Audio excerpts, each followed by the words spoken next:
Buenas tardes. Gracias por acompañarnos a exponer el caso de Giovanna. El caso de Giovanna inició a partir de hace como 8 a 10 años, cuando ella tenía de 4 a 6 años. Ella nos comenta que sufrió abusos, explotación, tanto laboral como sexual por parte de su madre, lo cual se resume en trata de personas. Y Giovanna es una actual sobreviviente de los muchos casos de violencia sexual que ocurren en nuestro país diariamente. Hoy vamos a exponer su caso, vamos a hablar sobre él, ya que no contamos con la presencia de Giovanna, y lo vamos a comentar entre yo y mis compañeros para que el mundo o nuestra clase conozca este caso y entienda por qué es muy importante atender este tipo de casos a temprana edad, o que las víctimas se sientan cómodas de exponerlo y no sentir miedo por amenazas o cualquier tipo de abuso que hagan los agresores, para evitar que estas víctimas den la información a la luz y lleguen con las autoridades correspondientes. Bienvenidos a Voces que no callan, un espacio donde analizamos casos reales de violencia, justicia y derechos humanos. Hoy hablaremos del caso de Giovanna, una joven mexicana que denunció a su propia madre por trata de personas y explotación sexual.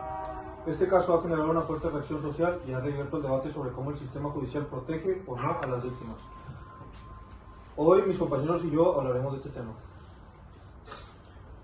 Luis, para poner en contexto a quienes nos escuchas, ¿puedes resumirnos qué pasó y en qué punto está el proceso? Sí, claro, Giovanna sufrió abuso y explotación sexual desde que tenía entre 8 y 10 años, presuntamente a manos de su madre y otras personas. Cuando alcanzó la mayoría de edad, decidió denunciar, y en septiembre de 2023, su madre, Gemma, fue detenida y puesta en prisión preventiva.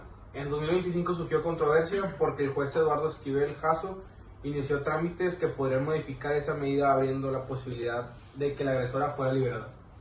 Esto provocó protestas y movilizaciones para exigir que el proceso siga con perspectiva de género. Gracias, Beto.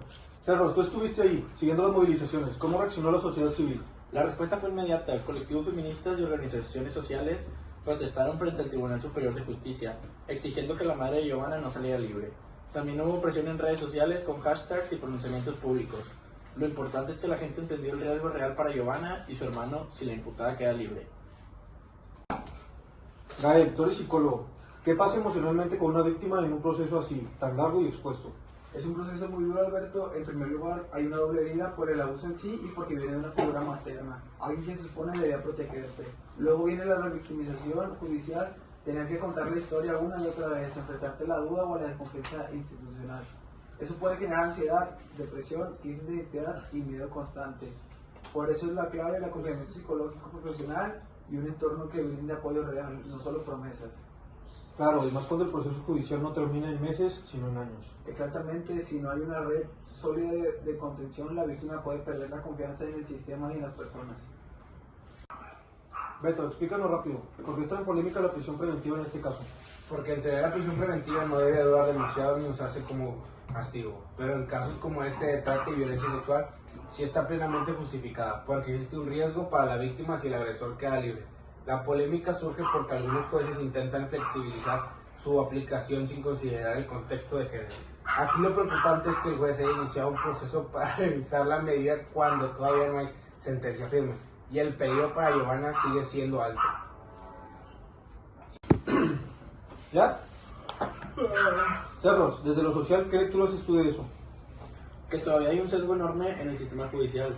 No es solo cuestión de leyes, sino de actitudes. Muchos operadores judiciales no entienden la magnitud del daño que sufre una víctima de trata, y eso termina traduciéndose en decisiones que priorizan los derechos del agresor sobre la seguridad de la víctima. Jo, tú estudias comunicación, ¿cómo han tratado los medios este caso? Hay de todo. Algunos medios han sido muy responsables, dando espacio a la voz de Giovanna y contextualizando el tema de la trata.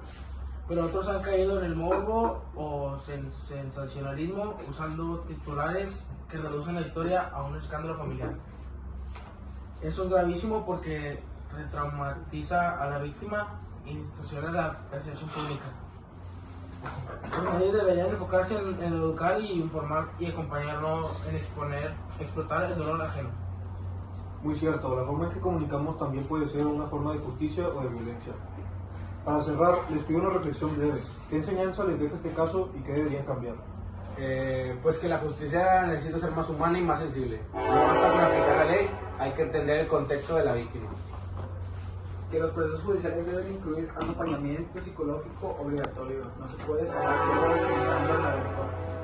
Yo opino que la sociedad tiene poder. Si la gente no se hubiera movilizado, quizás este caso ya estaría archivado. Y que los medios tenemos que aprender a cubrir estos casos con empatía y respeto, no buscando clientes.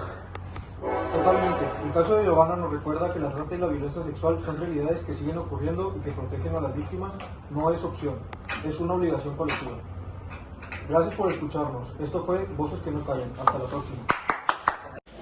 El caso de Giovanna no es solo una historia más, es un reflejo de una realidad que muchas víctimas viven día con día, con la trata y el abuso que viven en silencio estas víctimas. Y este caso nos recuerda que la violencia no solo puede venir de personas extrañas o desconocidas, sino de personas que protegemos, amamos y queremos.